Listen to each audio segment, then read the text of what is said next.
Action!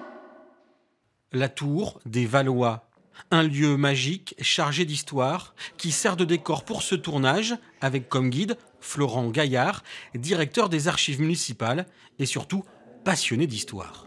Nous sommes à la recherche des traces des Valois à Angoulême. Où habitaient-ils? Que faisaient-ils? Qu'est-ce qu'était Angoulême à cette époque-là? Ce documentaire, une enquête où il faut remonter le temps au début du XVIe siècle, une histoire passionnante et méconnue du grand public autour de François Ier, un illustre charentais.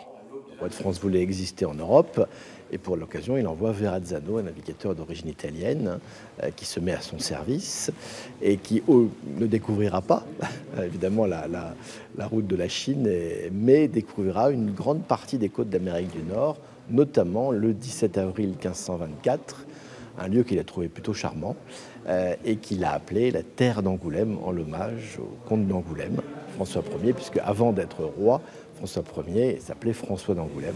Derrière cette production, dont une partie a été tournée à New York en octobre, il y a Marie-France Brière, grande découvreuse de talent pour la télé dans les années 80 et 90, cofondatrice du Festival francophone et surtout amoureuse d'Angoulême et de son histoire.